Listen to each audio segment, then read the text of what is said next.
Welcome back to Super Sentai Review, episode number 130. My final thoughts on Jetman. I may go. You're probably curious though. Why did I pick the Sentai over doing another Sentai from the 80s? Because I wanted to basically get something. Now, you see, here's the thing. Prior to this one, I had three Super Sentai left to watch from the 90s. Three. This one, Five Man, and Kaka Ranger. Kaka Ranger, I did partially start, but I never finished. I'll review that in the future. But in the case of this one, never watched it before, and I thoroughly enjoyed it. It was really good. I picked this one because I was so curious about this one. A pure curiosity. That's the reason I picked this one.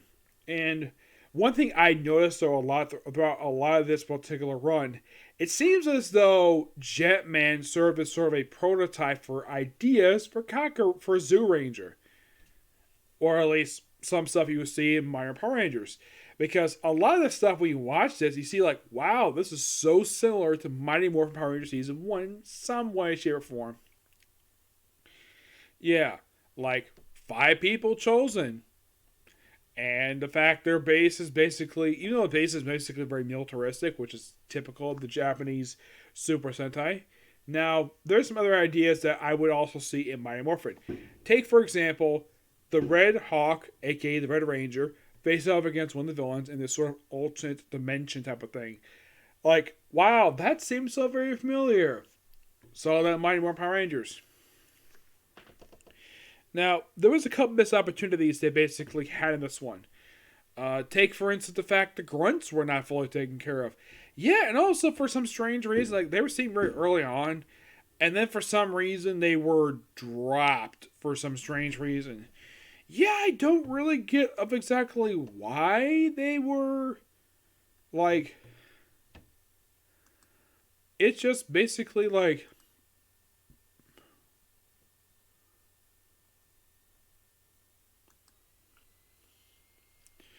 Yeah, that's the strange thing about the grunts, the Grenham soldiers. It's like early on they're a feature, and then for some reason they just stopped appearing. Yeah, I thought this is kind of weird. Yeah, as far as I can tell, they just stopped appearing. Like, if they did, they didn't do very much. They clearly didn't appear in the final couple of episodes of the run. It says here they were, but nope, I didn't see them at all. Yeah, they basically reduced to frickin' nothing. Also, they could have basically killed them off and then let that come back as ghosts, obviously. But here's the thing. There's like a few missed opportunities when it comes to this Sentai. Well, take for instance, like the fact that, well, we never had a scene in this whole thing of the Rangers ending up in the strategy room. I mean, this happened live, man. By the way, the guy who plays Tenza, Dr. Kep, the Red Ranger ended up in the strategy room for that one, but not this one for strange reason. I'm not really sure why. Also, I thought breaking to the base was way too early. I mean, he did it episode 34. Usually he does for the finale. Maybe it's the Hensai era. That's possibly the reason why. But now, do I have a problem with the base? The base, basically, it's just like, wow. Also, here's kind of the strange thing. The base, the exterior, was very rarely ever seen in 51 episodes. You very rarely ever saw the exterior of this damn thing. Yeah. Do not know why. And it's like, oh, here it is. They just summoned it out of nowhere, brought it to Earth, and they just merged the main villain. And the way it seemed like this one is that we never had an actual main villain this whole entire time. We hadn't had a true lead villain. You had the Fire, who were clearly the main villains in this whole thing, but none were the leader. We had a brief leader, former the Empress, who popped up in episode 18 of this damn thing. They just killed her by the next episode because she was not needed anymore. Oh yeah, by the way, they had this whole bed of, oh yeah, the fact that whoever basically fits Jetman becomes leader. Yeah, and by the way, this was never brought up again until like episode 37. 36 episodes after he said it. And you have Tyson.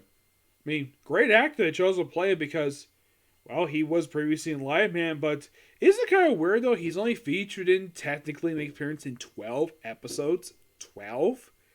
Yeah, I thought this was kind of weird. You have him in here, and he acts over the top, though he's not over the top. He's not laughing maniacally. He's not like getting angry at every little thing like he did as playing Dr. Kemp. Here he's more reserved. He's basically acting like a true leader. And then he's killed off. Well, actually, he's not killed off. He's sent to the mental asylum, never to be seen again. And he does not come back in Gokaiger. You would think they would, do a follow-up with this one, because occasionally they would do this. But no, he did not make an appearance at all. Also, the Gokaiger does follow up what happened with Guy. He died. Yep, he died. They confirm in Gokaiger that he's dead. Yeah, so that one practically killed him. Yep, it practically killed him. Oh yeah, by the way, there's this clip show that I did watch like snippets of it, mostly new footage. Yeah, I thought this was kind of weird. This one, it's called Toei Hero Encyclopedia Volume 2. It's about the Jetman. It does have some new footage sprung in here and there. But here's the interesting thing. It is set 3 years after the of this run. It came out roughly a year after the thing concluded. Yeah, 1 year. And this I thought was kind of weird, this one. Number one, Corey is not living in her mansion anymore. By the way, also, I forgot to mention about our mansion. Like, her butler stops appearing in the series about halfway through. Like, this drop him from the series for no explained reason. Maybe because it's not really useful for him at all. And also, it's like that the writers wanted to have her relation with Guy, and then it just ends after just a dozen episodes. Yeah, it doesn't go anywhere. Oh yeah, and here's the thing. The whole time Guy and Corey are in a relationship, do they kiss?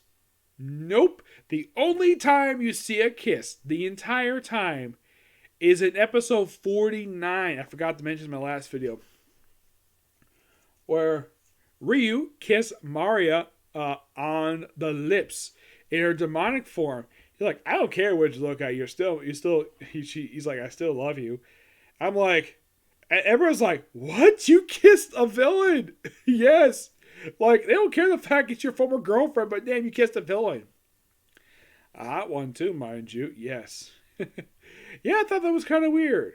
Yeah, it's way that here's the strange. Apparently, if you think about it, out of the 4 villains, like if you think about it, the fates are: 1 gets put in a mental asylum, 1 is killed. Actually, 2 are killed, and though here's the thing: Gray is not technically, his body is never destroyed. It is completely unknown what happened to his body. He just left there, all of a sudden. Riker, he's definitely dead. Though I have heard in a non-canon manga follow-up is that he does come back, and apparently Neil Jetman come back too. Except they basically replace out the Jetman, and he wants a real Jetman. Of course, they find eventually it's kind of weird, though it's non-canon. It's non-canon sequel to this damn thing.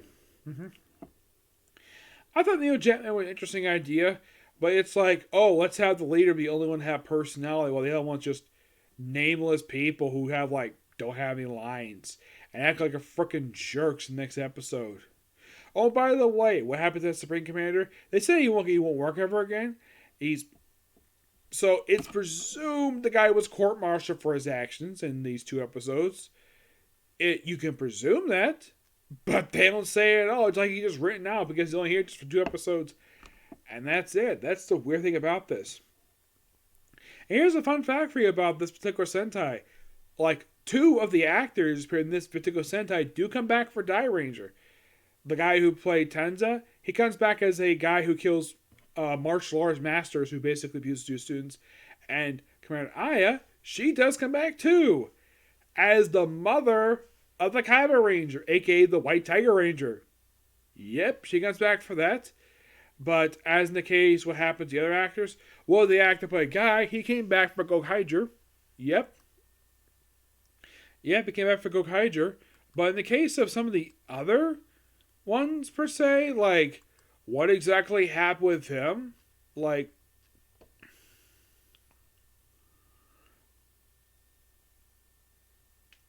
They had Rita appear as second form Kamino in Die Ranger. Oh yeah, I do remember him. Yeah, he popped up there as Kamino. Yeah, he pops up there as that thing. We have Corey, who pops episode 9 of Cocker Ranger. Yeah, she pops up here for some strange reason. In the case of, well, Ryutendu, he pops up in stock footage for Gal Ranger vs. Super Sentai. Yep, Anka pop up in episode 6 of Gokaiger, Gal Ranger. Mm-hmm. Yep. Yeah.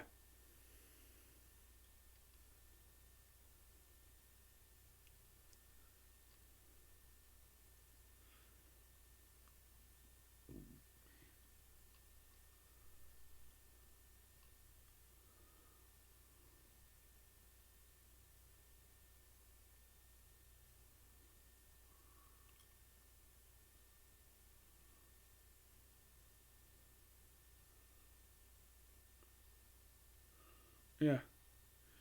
But this definitely was a good Super Sentai to watch. And it's them on Straw Factory, no problem. But yeah, you're probably thinking, what Sentai am I going to watch next? Shurikenger. Yep, I'm going to do Shurikenger because I want to dip my way back into the 21st century when it comes to Super Sentai. And after that, I'll be back to the 80s. Which one for the 80s, you'll find out when I finish up Shurikenger. But before I watch. Now, next thing we'll watch is going to be Kamen. I'm going to make that for 39 straight episodes. Before that, excuse me that, I'm going to read these 4 light novels. I'm going to read these 4, and then I'm going to watch Kamen Rider. Yep. But, yeah, that's going to be pretty much it for this particular video. So, I'm probably going to save Overlord for tomorrow, because if I have to watch, I still have a little research with it. So, I'll probably save it for tomorrow, because I'll have a little more time, because I really want to just put behind me Jetman. I want to finish this up today and just worry about Overlord tomorrow. And in case you're curious, though, it's going to be like Comic Corners coming tomorrow, too, aside from Overlord, and the start of a new anime, which I'll talk about that tomorrow. Possibly yes, but I'm probably going to do some reading for the rest of the night until I get up, because I have to get up kind of early in the morning tomorrow.